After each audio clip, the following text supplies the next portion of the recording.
Welcome to Solo Pro Radio. It's the only resource for self-employed professionals to grow their business.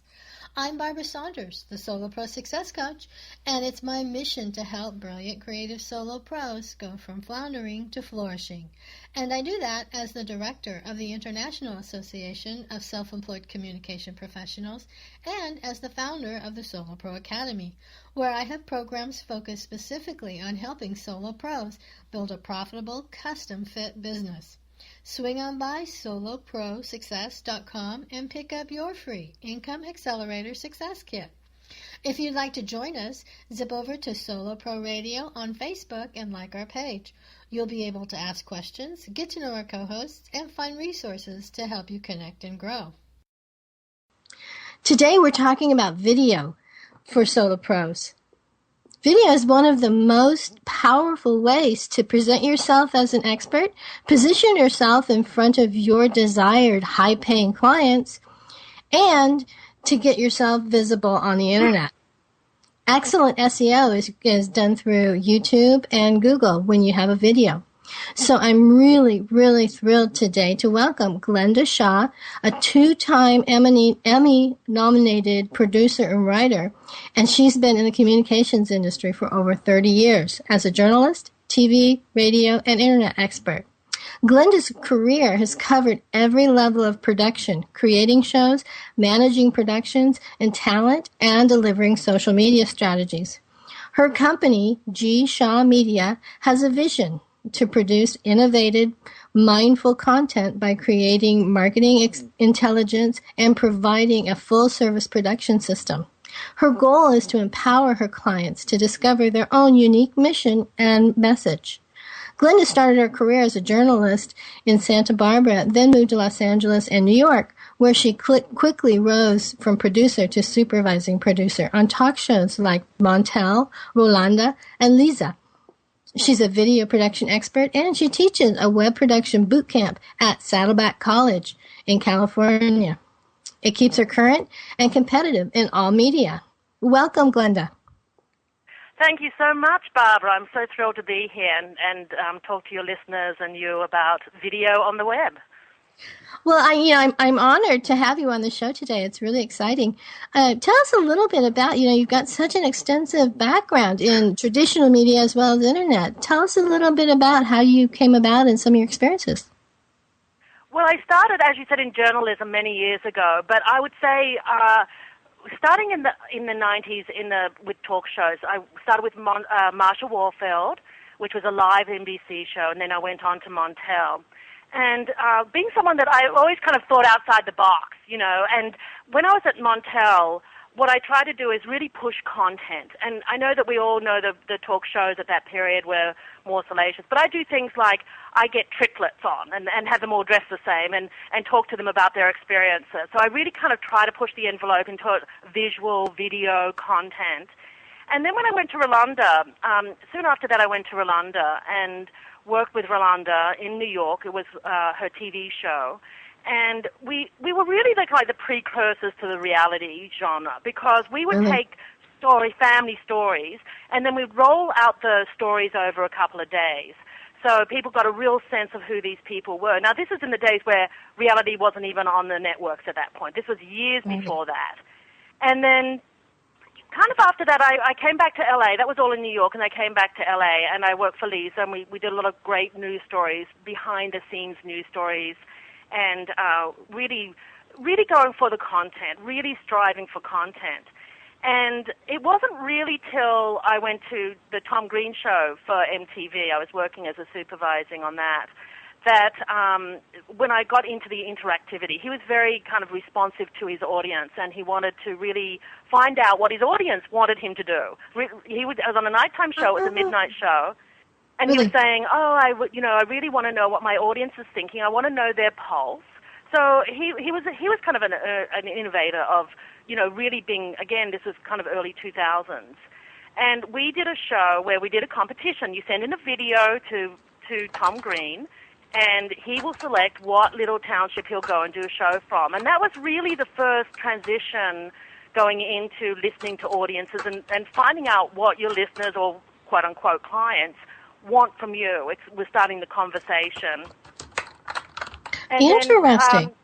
yeah, so, and then I then I went to radio. I thought, this is really interesting. I love television. I had an opportunity to work with Rolanda again, Greenstone Media, which was the first all-women talk show.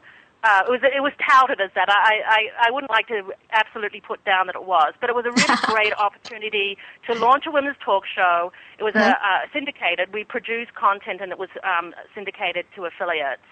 And it was there. It was doing live radio, 15 hours a week and booking all those guests, that I realized that this is the model for internet, not television. Television is just more, you watch it, you don't really interact. Radio, as you know, is live, and if someone doesn't like what you're saying, they tell you, and if they do like it, they tell you. So I thought, wow, we all think of video on the web to be visual, but actually it's not. It's actually much more like radio, and it was very thrilling to come to that realization quite a few years ago. And I thought, wow, and I really liked the fact that it was much easier to access radio, and I listen to the radio all the time, than television, to become a radio personality, to listen to radio, to have input into subjects. That was really radio. It wasn't television. In television, you wrote a letter, and hopefully a producer has the time to look at it. So that's kind of how I really got into thinking, there's something to this new media. It was called new media now. I guess it still is a little bit, but although there's more video online than there is on television. So that's what kind of led me up to going into, a friend was in Germany, and she said, I've got this beta site. It's a food site, and we need a director of content. And would you come on board to start, getting up some content for our site, thinking about new ideas to put on our site? And, so they gave me a consulting fee, and I started working for Appetit. Unfortunately, they didn't get the venture capital. They had the first line of venture capital, and they didn't get to the next level. Right. So, but it was a fabulous, fabulous experience because I realized how creative, how democratic. I mean, anyone can go out and do video. You have people. Why do some people get these incredible multi-million followers, and other people that put so much energy into their videos not get many followers at all? So then I thought, well, what do I do? I thought, well, how am I going to find out about this? How am I going to do this research? You know what? I'm going to teach a class at the local college. What better way to force me to look at the trends and do the research for video on the web as to teach a class course producing video for the web, which I did online. Now I'm doing as a boot camp. Every semester I do this boot camp over a couple of weekends, which people come in and I try and give them some guidelines and enthusiasm, and I'm actually trying to find their voice. I try to find out what they want to do on the web in terms of video, and inspire them to do that, as well as figure out how to produce that realistically. So, and that kind of goes for small business. I have a lot of small business people coming to my boot camps from the community to figure out how to put video on their site and how to make it creative, and so people will really watch it. So I'm kind of intrigued that you saw this connection between radio and video on the web. Is it because of the feedback or the comments that go on with video on the web, or what was that connection really? That connection was when I was working on the radio, we had instant feedback, and we everything was very instantaneous. For example, there were some news stories that were breaking. We dropped out all the guest, and we went for the news story. And we had people calling in, giving us information about the news story. This was 2007, early 2007. And then we'd report it online, and the people would call in and say there's something happening now at it was a college shooting, and this is what's happening. And we were getting word from the streets. We were getting people calling in and giving us information, and we were giving we'll say it's not verified information, but we'll give information. It's that instantaneous conversation. It's a conversation that you can have between. Now I know that when you do video, it sits there and people, but you can have chat rooms, and you can have feedback, and then you can look at the feedback and say, okay, they didn't like this. I have this character that maybe has this quirk, and the people that love my video or they love what I'm doing, but they don't like that about me, should I change it or should I, do it more? There's that, and that's the same with radio. You know pretty quickly what you're doing right or wrong, or you know where people's sentiments is. And the thing that really struck me is that we'd have these radio shows with Rolanda, and some issues just were like on fire, and other issues you do all this planning for this great topic, and you put it out there, and it's like you may get one call, and you're thinking, you know, so it keeps you honest, and it's very visceral, and it's very like, how do you feel? TV people are trying to do, news people are trying to do now how you feel. We did not ask how people felt 10 years ago. That comes from a real popularity of radio and seeing, you know, how the radio, how you feel, how do I feel. It's a very visceral, very gut kind of medium, and television is produced, overproduced, a lot of it, and then you see it and you sit down and you might write a letter, as I said earlier, but it's not interactive.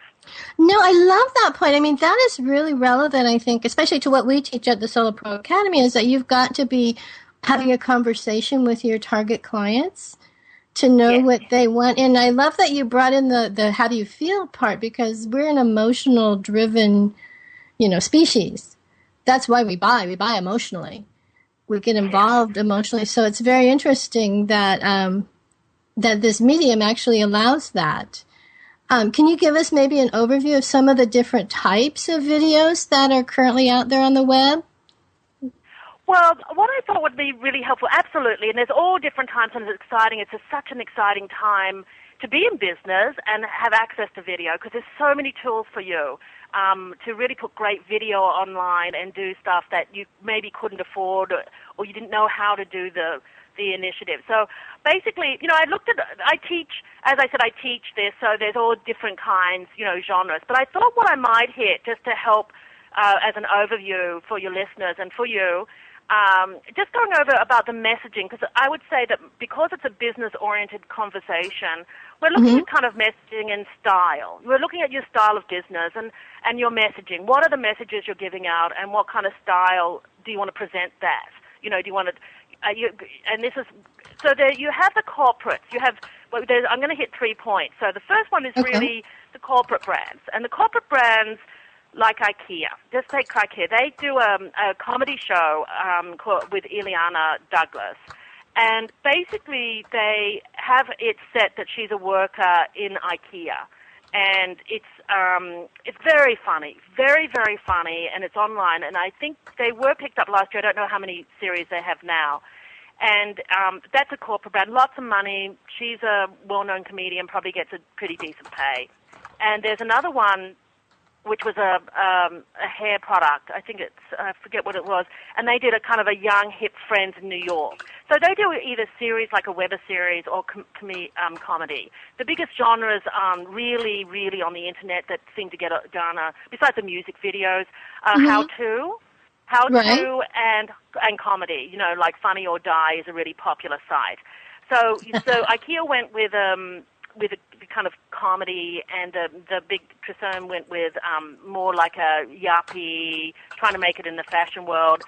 But she has a shower every morning and she uses their product. So it's like you've got to be very careful when you're talking about product, using your product, because if people, this is another thing I've learned, if people feel that you're pushing your product on them and it's just a hard sale, it's almost like you can't do an infomercial on your web. It just doesn't work. Interesting. Now So the second one is Gary. Now, Gary the wine guy, Van der Tuck. Oh, sure. He did this sort of... so how simple was that? You know, he had a business of wine, and he stuck a video up and, camera up in front of him, and he talked about it. But he's a great personality. And he was first to market, and he hit it at the right time of the right video. This was many years ago, and that's how he could grow that style of video, because he was really the first that you saw, that a real business person with a character sat in front of camera and talked about their passion. And it wasn't just about selling his wine business. It was about him loving the wine and knowing the wine and feeling the wine. Again, it goes back to the feeling. And then you had Michelle Phan, who was a makeup woman. She, young youth, she's very young. She didn't get a job that she wanted at Lacombe desk or whatever they could counter in New York. So she went home and she said to Mum, I can't believe I didn't get the job. And your Mum said, well, do something to show that you're great at makeup. So she started this set of videos where she did makeup, and she's very huge now, where she teaches people, how to do makeup. Now, I'm only using these as examples because these are very simple, one camera, I can do it, but they are very strong personalities. And for every Michelle and Gary, there's maybe, 60. So you can't just rely on that. No. And so really the third one, I would imagine that a lot of the listeners or business owners at the moment, they would hope for a viral video, but they're rare. Unless you've got babies and kittens. I've actually wrote a blog on why baby videos go viral, so you can go to my site and read that. It's actually a drug that's released in your brain. It's a cute little blog, actually. But basically, I would say what I thought would really help your listeners would be to talk about this one guy that I saw a video, and he's into realty, and he did these testimonials. One camera didn't work. Why? Because it was gratuitous. It wasn't really talking about the personality of his personality as what he's going to get you, how he's going to help you sell your property, or how he's landed stuff. It was more, these are the testimonials. So you do have these once-offs. You have these once-offs that you probably want to live just to show a bit about your business.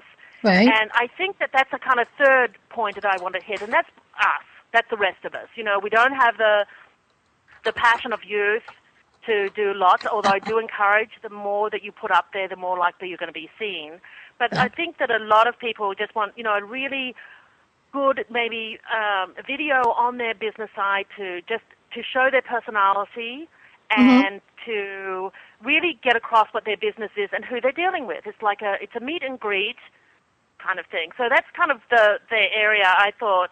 Now, if it's a how-to, sometimes it can be a how-to. Sometimes you can build a video, like you might do a video on your radio show, and you might not say, this is my radio show, come join me. You might do a video on how to become your own radio personality and talent. Do you see what I'm saying? You don't just go for the obvious. Exactly, yeah. Well, I love that you brought up Barry Vandercheck because he's one of my kind of favorite examples. He not only, did this video, I think he started out just, enjoying wine and wanting to share it, but then he realized, I have something special here. So he kind of repurposed that knowledge and experience into his book, Crush It. And, he's out going and doing courses and workshops now. So it kind of shows how people can repurpose in different channels what they're experiencing on video. I think that's a wonderful example. And that's a really excellent point. It's seizing the moment. It's absolutely an excellent point, Barbara, because he realized what he had. And that's the power of the internet and YouTube and Blip TV and Vimeo and VO, that people are all starting to realize that the talent that was never expressed, maybe at the kid's birthday party or uncle's, wedding or something, you might have this talent that's only seen by the family. But now you can get your voice out there, and it's very thrilling to think that we've all got that opportunity now. It was very hard in the old days when, the Montels or all the talk shows, and very hard to get, you had to do a lot of training to get on air. Now you don't. That's a great point. I love that. It makes it so accessible. It's very accessible. And the thing is that you might find a lot of people, not everyone's a personality, but they've got a great business. And my feeling is, just say you have a florist. I was thinking about this morning, actually. I have a friend who's a wonderful food blogger. But if I had a florist shop, because I was looking at a lot of the how to do the bouquets and stuff like that, I thought that's a good how-to for an example for your audience. But I couldn't find one I liked. And I thought, why doesn't this florist use a food blogger and do it like, who wouldn't want to look at those plump flowers being put? And you never you never see the person. You just see, the food bloggers that have those micro, like close up. And just do it as this, you're seeing the rose go in, and you never see the whole bouquet until the very end. So you see the rose go in, you see the lily go in, you see the green go in. It's all very close up. And at the end, it's revealed with the person that built it, and that's a great video for your site. It's innovative because it's got the close-up. You're using kind of the mindset and food blogging. look at the popular genres. Food blogging Exactly. is hugely popular, and that is the visual language that people Well, and are that brings using. in some great concepts on how, different ways you can collaborate and do joint ventures as well. Thinking outside the Yes. box. Absolutely thinking out. And also, yes, getting a food blogger to come and shoot your bouquet, and as you said, maybe starting a conversation. If you do flowers, you have a flower business, I'm just using this as an example, that you start getting in conversation with food bloggers. It's about connecting to your communities online, and Since I'm you're just the going only to one go doing it, you're standing out. That's absolutely. another excellent point. A great way to And stand out from the crowd. that's what I help people do. For example, if someone came to me and they're a florist and they did their little thing, and I say, okay, you're not comfortable in front of the camera. No. Okay, so let's do it this way. Let's do it that you do a voiceover or get someone to do a voiceover and you're building the bouquet and you never see it. Everyone wants to see what it looks like at the end because you're building it up. You have a good script, and that we'll get into this I guess we could, kind of with the planning stage. And then you have this really dynamic video on your website. And what it was just a lot of close-up. It was a clever idea. It was a clever idea rather than you have to have, someone video it for a day and do a lot of cuts. And Yeah, like a talking head sitting there. I love that. Yeah, and it's just a few. You get someone to do close-up video, a close-up camera work. And how-tos are always very successful, and also comedy. But comedy's very hard to write. Because if comedy Subjective. at a party is a different experience to comedy on the web, on the web, and it's Definitely. like, oh boy, yeah. Well, that can be a little subjective, yeah. Well, it kind of sounds like, the one that you're talking about, doing the close-ups and the how-tos, sounds like that also there might be a benefit in that it might be a little lower budget video rather than, having the big setup and the lights and all of that goes into something more. Is that kind of maybe a little tip for our listeners who do have a lower budget? Yes, it is a tip, and that is a tip because you can do video under $1,000, and I think that's really important. And I think it's really important to explore what you can do under $1,000 because what you might find is the impact of video is so great you might want to continue it, but you want to make it sustainable. So that is a tip, and I think the other tips I'd like, there are certain things that work really well on web video, and lighting is really important, but there's so much.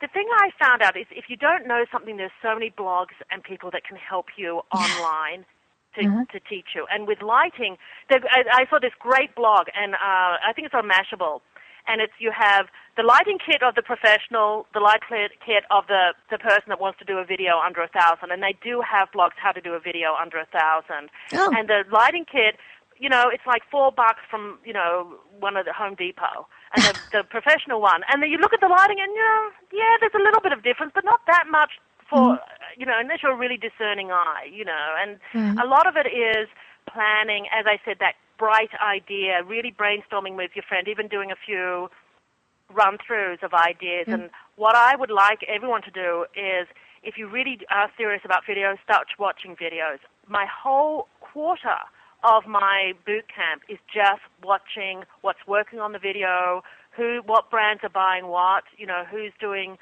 sponsoring the spots. And there's one spot, there's two. This is another opportunity for possibly your business owners too, is there's one called mummycast.com. There are two young mums.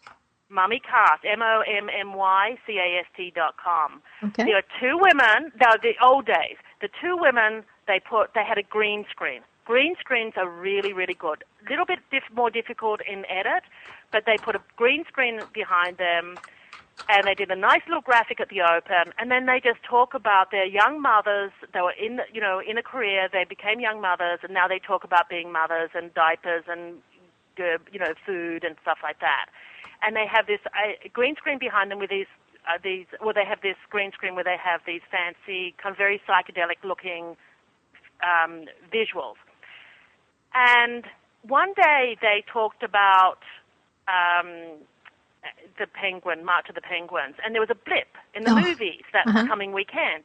They got $250,000 from Pampers. Oh, I won't say Pampers, one of the diaper areas, because they saw that these women had a niche audience that they connected to, and these people followed them. And these were two women just talking about basic. They had two chairs, and I don't know where they did it. They had a green screen. I think they had a green screen. The opening was a green screen. And they talked about this, and because there was a blip in the movies that weekend, after they talked about it, they got huge money from, and now they're being, I think it's Pampers. I'm not, don't hold me to that, but you can go on their site now. I think they've changed the format a bit. But this is the kind of what I'm saying. If you just do something that's indigenous to your brand, who you are, what is your voice that you love, if you do it with passion, you can get around a lot of the technicality. If you're just doing it dry or you're mimicking someone else, I think I should do it this way, it comes off like that. And that's what this realtor guy, he thought this is how you did it. He didn't do the research. He didn't look to see what the style was. If you're doing, if you run a sewing shop or if you run a plumbing store, he didn't obviously look at a lot of the video to see what he can bring to the table, what does he bring to the table as a brand? As the local plumber, as the local ice cream store, what do you bring to your community? And why would I want to buy your product? What makes you unique? That's a great point. What makes you unique? Yeah, what makes you unique? Is it because your service with a smile, because your banana ice cream is to die for? Is it because you're fun to be around? Again, it's that visceral, emotional quality. It doesn't have to be because I do good business. It's a visceral response to the business. It's like because I will. Yes, it's like I want to go to this ice cream store because of blah blah blah. I want this realtor to sell my house. Yeah, because even if we don't get a house, it's going to be fun on the journey. Well, and you're going to want to talk about that person, too. It's so important to remember, that old adage that we do business with people that we know, like, and trust. And how do we get to know, like, and trust them? And you have to reveal you in order to get there. That is such a brilliant tip. I love that. And that doesn't cost anything. And it doesn't cost anything. You just have to be authentic. I mean, isn't that the mystery? You do the best video, the more authentic you are to your brand. Because you started that business because it interested you or you felt it fitted into your community or it's something that you want to do. Yet I think that's a little gold nugget. That's the whole reason that our listeners are solo pros, because they want to do what they want, what they have a passion about. They want their business to be about what they enjoy doing. So what a great tip to reveal that. I want to remind our listeners, too, that you are listening to Solo Pro Radio on the Women for Women Network. I'm your host, Barbara, the Solo Pro Success Coach, and my guest today is video production pro Glenda Shaw of gshawmedia.com. And let's just jump right back into the conversation. That was just such a great kernel of kind of an epiphany there. Be yourself on your video. Yes, I know. And that's what I do. I work with a lot of clients and businesses. And, they come to me, whether they want to sell something to Hollywood or whatever. And they come to me and they kind of say, how do we do this? And I always go back to the source. I'll say, why did you come up with this idea? What was that nugget that you thought, wow, this would be a great idea? We go back to the source and we build it from them. We build it from there, and you can do that with a video. When you were giving the promo, I was thinking about the realtor. And I think even if you're honest, I want to make money. And if I want to make money, I'm going to make you money.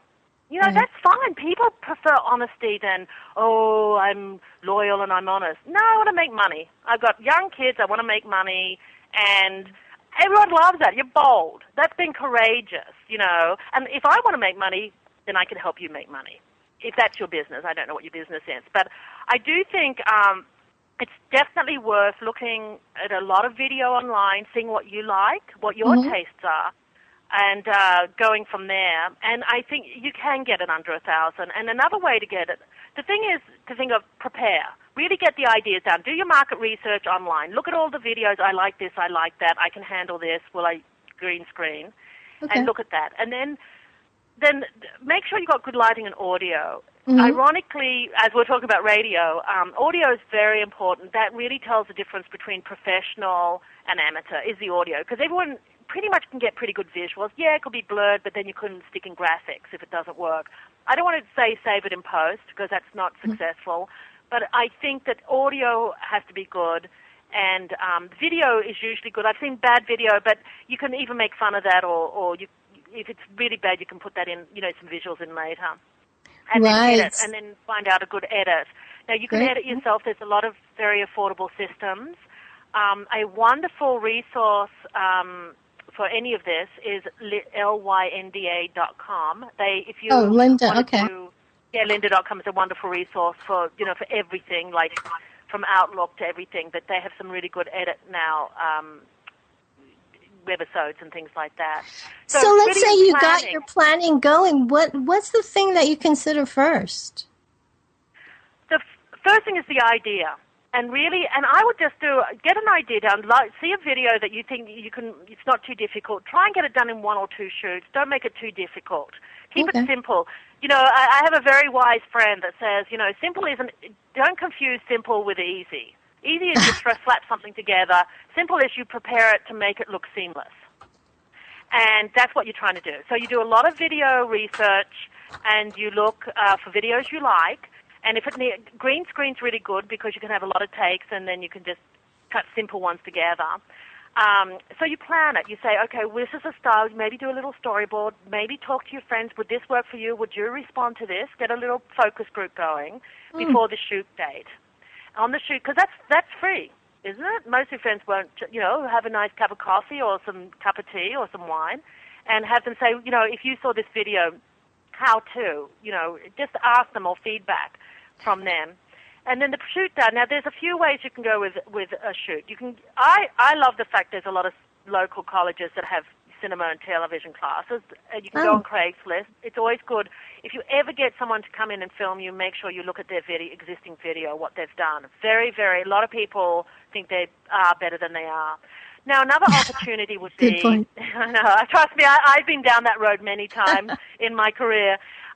Another opportunity would be, you know what, I really want this to look slick. Okay, so how can I do that and still keep within my budget?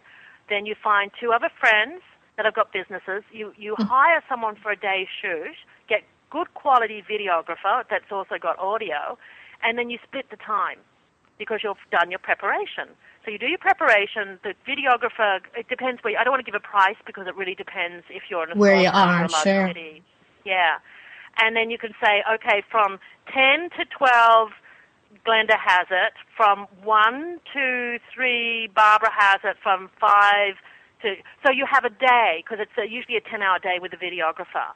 And they have the 3 different shoots. They might charge a little bit more, but then you're splitting the fee. That's a brilliant tip. And you make sure that they've got a little lighting kit or you bring your kit, whatever. You get it from Home Depot. But then you've got a professional videographer with audio, and it's a third of the price because you've planned your video shoot. And I would say a lot of the money should go in edit if you can't get a college student or you want to learn. I think editing is where you can, the graphics, make sure the graphics align with your brand. Because so often you'll see a video and it's like, but the brand doesn't match your website. Or you have an elegant website, but your video is really almost crass or funny. You know, keep it within the style, within you're an umbrella brand, and this video is a component of that. You know, that's a great tip of keeping consistent with your website, with your Are there some other tips, brand? You know, how to make your brand stand out a little bit more on the web? Yes, videographer that's done web video usually pretty much would know how to shoot, but make sure this again is a personal, upfront experience. Therefore, make the shots, what I call medium shots from the waist to the head and close up. When you start looking at the language of the video web, you see very few long shots. So you want eye contact. And I cannot. Yeah, you want eye contact, or how to. You look at all the cooking shows. There's a huge amount of cooking shows, and it's usually you see the woman or the guy above the counter. So that's what I call a medium shot, and then they can go into the face or the food, and that's a close up.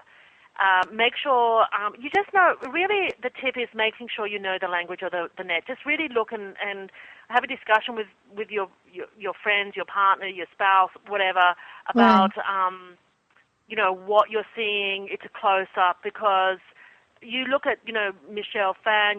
They had medium shots or close ups, and that's really important. A lot of long shots. You're not Cecil B. DeMille. Just keep it. But all like to think we are. That's a great tip, to keep it intimate and personal, because that is what we're doing. Let me ask you another question. Kind of, one of the bugaboos that we run into on the internet are, those pesky copyright laws. If we use, voiceover music or something. Yeah. Can you talk a little bit about, avoiding that swamp?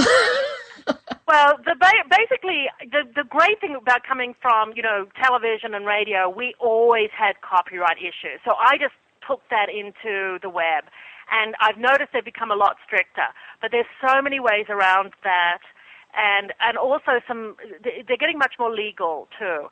So basically, the copyright laws are the same as every other media. You can't use other people's property unless it's public domain.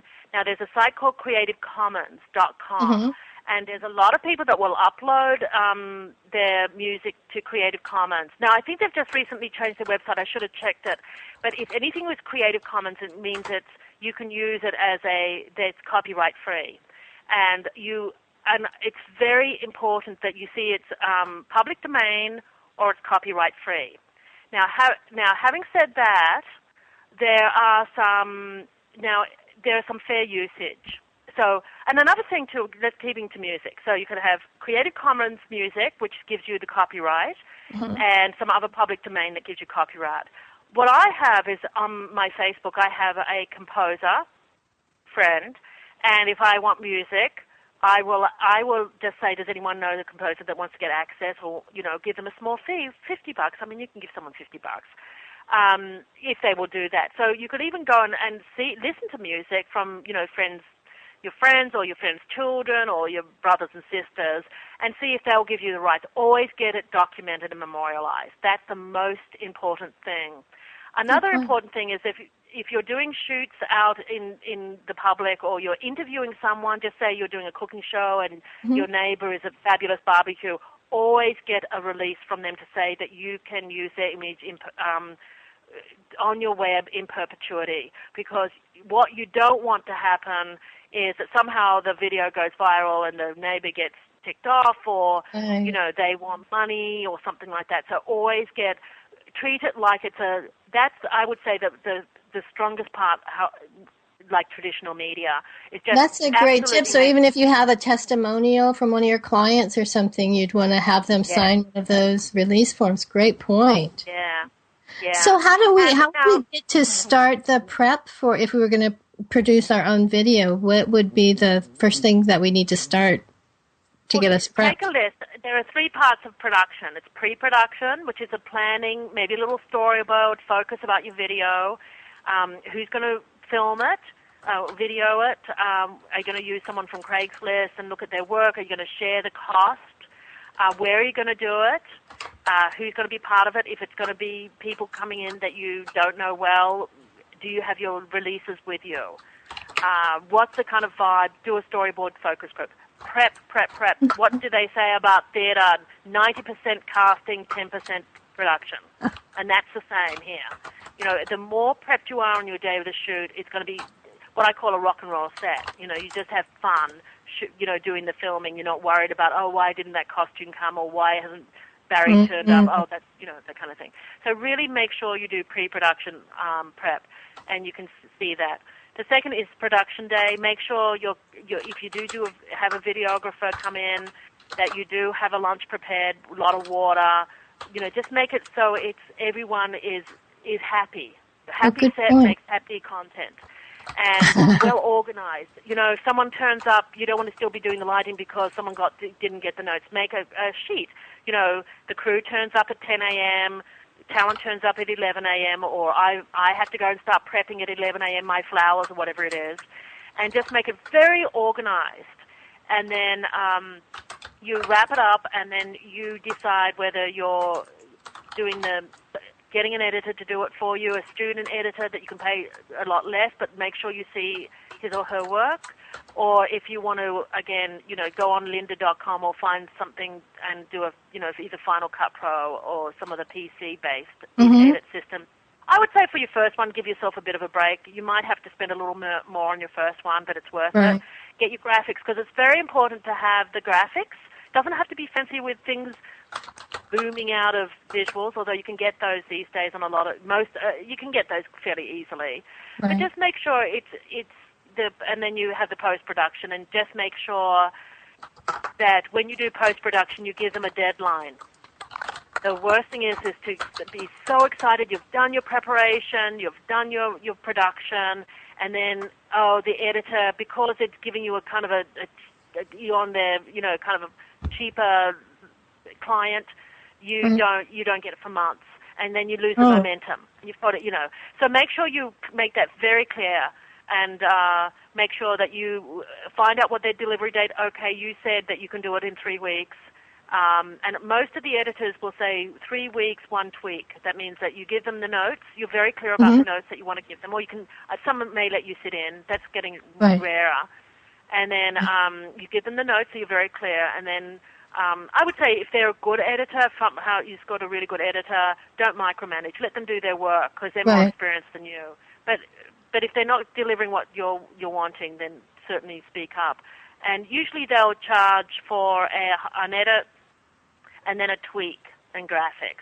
That's between you and the editor. And maybe your own child is an editor at the local college, or your cousin is. So. Well, great tips. Let me ask. Now we've got our video, and it's all nice and clean. What do we do next? We've just got a few more minutes till we end here, but I'd love to know what do we do next now that we've got it live on our website. So now you have this wonderful video that lives on your website, whether it's on your website or you can upload it. I have mine on Blip TV. And then I put it to my website. I've got 2 up there now. But you can do it. You can put it straight onto your website, which is best because you do to get the metadata from that, so you can track it. But it doesn't matter. I can still track it on Blip. I don't usually do it on YouTube. Now, it doesn't have to just live on your site. In fact, you can distribute it. You can distribute it on other sites, and you can do that. If you just do it once off, you probably could just do it yourself. But what I do is go through TubeMogul. That's TubeMogul.com. They are a distributor, and this is how it works. It's like they're your local CBS network. I produce content, and then CBS distributes it. That's the same concept as TubeMogul. I make one piece of video, and after I've given them all my data. You have to go and do a TubeMogul tutorial, but it's very simple.